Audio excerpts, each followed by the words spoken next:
We are getting some breaking news in the investigation into the disappearance of Nancy Guthrie. Before anything else, subscribe right now because in this video we are answering the one question that has haunted this case from day one. Why Nancy? Why this house? Why this family? The FBI profilers have been studying this case for over a month, and today we have answers. Nancy Guthrie is still missing, an 84-year-old great-grandmother, a woman who walked with difficulty, a woman who needed daily medication to stay alive, a woman who relied on a pacemaker just to keep her heart beating. Yeah, and someone chose her not randomly, not by accident, on purpose. The question investigators have been trying to answer since February 1st is simple. Why? Why would anyone target an 84-year-old woman living alone in a quiet Tucson neighborhood? What did they want? And what does their choice of victim tell us about who they are? The FBI profilers have answers, and those answers will change the way you see this entire case. Let's start with the one question that former FBI agent Jim Fitzgerald raised publicly on Megyn Kelly's show. He asked it simply, directly, without hesitation. Why was Mrs. Guthrie taken from her home around 2 in the morning? Think about that. 2 a.m., not at noon, not in the evening. Not while she was out running errands or visiting a doctor. 2 in the morning, the time when a neighborhood is completely dark, when every neighbor is asleep, when no one is watching. Yet the time when someone who knows exactly when to strike goes in. Fitzgerald said the silence around the $1 million reward offer is itself revealing. $1 million. And still, nothing. He said the suspect wanted Nancy Guthrie, not her money, not her possessions, her. Now here's where the profiler analysis gets complicated, and where two very different theories emerge. Mary Ellen O'Toole, former senior FBI profiler, former director of the Behavioral Analysis Unit, now a professor of forensic science at George Mason University, and she laid this out with perfect precision. She said the central question investigators must keep open is this: was Nancy targeted because she was Savannah Guthrie's mother, or was she targeted because she was an 84-year-old woman with a pacemaker who lived alone? Two completely different criminals, two completely different motivations, two completely different psychological profiles. Adar and O'Toole said both possibilities must be kept open. This is the fork in the road, and which path investigators take determines everything about how they build their case. Let's go down path one. Nancy Guthrie was targeted because of Savannah. Former FBI agent and CIA officer Tracy Walder went on record with this theory. She said she doesn't believe for a second this was a burglary that went wrong. She pointed to the level of targeting, the specificity, and the precision with which this crime was executed. She said someone who was either upset about something Savannah Guthrie had done or someone obsessed with her, that's who did this. And that's why they went after this family. Walder was careful to add something important. She said she had been hesitant to say this publicly in Minneapolis because she never wants Savannah to think any of this is her fault. It isn't. But the evidence, Walder believes, points clearly in one direction. This was about Savannah. And the most devastating way to hurt Savannah Guthrie, a woman who is on national television surrounded by security, impossible to reach directly, was to go after the person she loves most. Her mother. Former FBI Special Agent Greg Rogers reinforced this from a different angle. He publicly dismissed what some people have called the robbery gone wrong theory. He said the details of this case simply do not align with a crime of opportunity. And he broke down the distinction that every investigator understands, but most of the public doesn't think about. A robbery is about access and opportunity. A targeted kidnapping is about intent. It implies planning. It implies research. It implies forethought. And sometimes, Rogers said, it implies familiarity, meaning whoever did this may have known things about Nancy Guthrie that you don't learn by driving past her house once, her daily schedule, her medication routine, on her medical vulnerabilities, her pacemaker when she went to bed, when the neighborhood was quiet, this person did homework. Now here's the detail that Mary Ellen O'Toole brought up, and I want you to pay very close attention.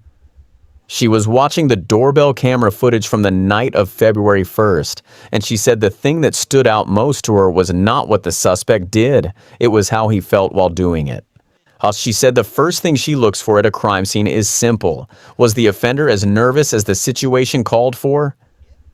And then she said something remarkable. She said, with this suspect, you don't see the nervousness you would expect. Not in his movement, not in his posture, not in the way he approached the door and spent time on that porch. She said, if you and I decided to commit this crime, we would be nervous wrecks. He wasn't, which means one of two things. Either he had done something like this before, or he had rehearsed this in his mind so many times, played it out so completely in his own head, that the physical reality of being there felt almost normal to him. The fantasy had already been lived. This was just the execution. Now let's go down path 2. Nancy was targeted not because of Savannah, but because of who Nancy herself was. 84 years old, limited mobility, lived alone, pacemaker dependent, daily medication required. Think about what that profile represents to a predator. It represents low resistance, it represents vulnerability, it represents someone who cannot run, cannot fight back with any real force, and who lives in a quiet residential neighborhood without a partner to raise the alarm. Former FBI profiler Jim Clemente pointed to how the suspect may have acquired this information. He laid out the list of possibilities: repair work, plumbing, electrical, roofing, pool cleaning, yard work. It's package deliveries, rideshare drivers.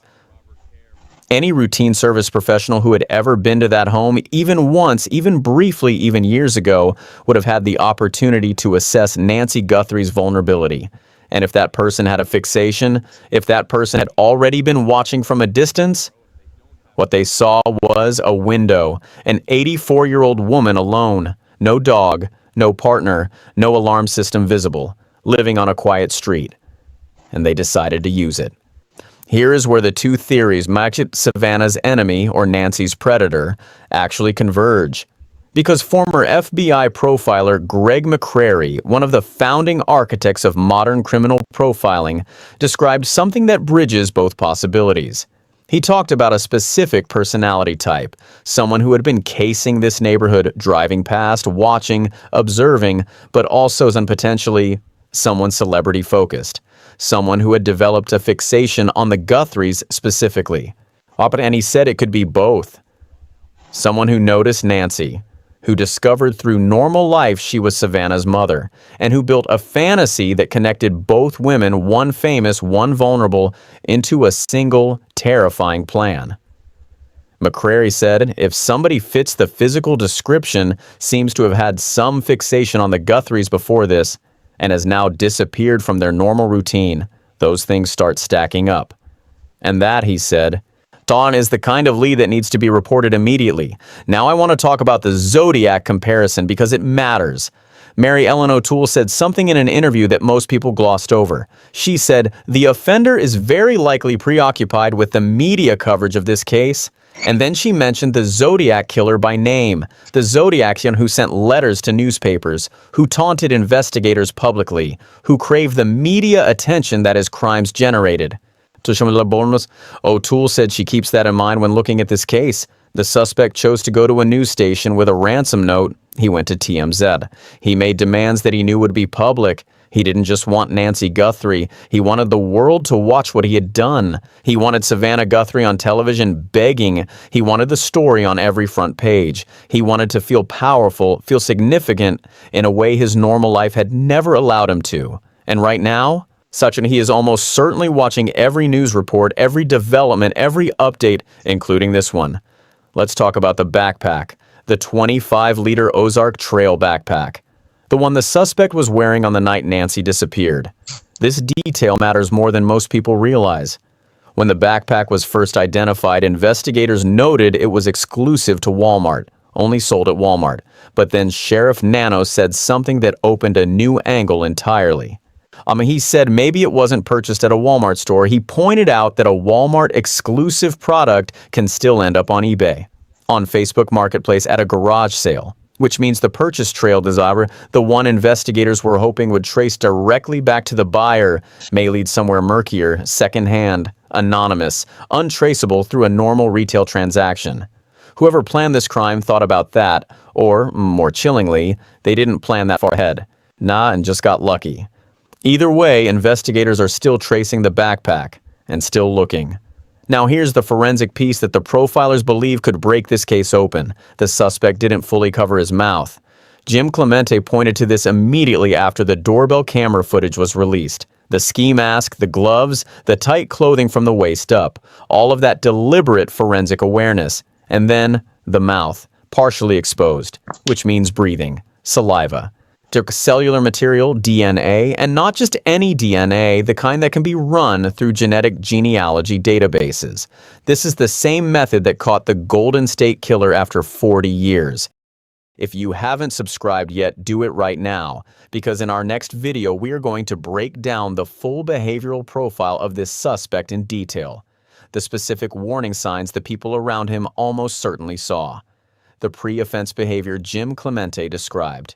The post-offense behavior that someone in warning somewhere here has already noticed. Subscribe, hit the notification bell. We're posting again very soon. Back to the question we started with. Why Nancy? After weeks of analysis by some of the most experienced criminal minds in the country, here is what the evidence points to. She was not random, she was researched. She was observed over time and her routines, her vulnerabilities, her isolation. Someone knew she lived alone. Someone knew about her pacemaker. Someone knew about her mobility limitations. And someone, whether motivated by hatred of her famous daughter or by predatory calculation or by something in between, made a decision. That Nancy Guthrie was the target, that her home was the location, that 2 in the morning on February 1st was the moment, and that whatever they wanted from this crime, and whether it was money, power, revenge, or something darker, Nancy Guthrie was the way to get it. She is still out there. And somebody knows who did this. The reward total is now $1.2 million. If you have information, you call 1-800-CALL-FBI or contact the Pima County Sheriff's Department at 5-203-514-900. Someone out there has seen something. Someone out there knows this man, his changed routine, his strange obsession, his disappearance from normal life after February 1st. $1.2 million is waiting, and Nancy's family is waiting. Bring her home.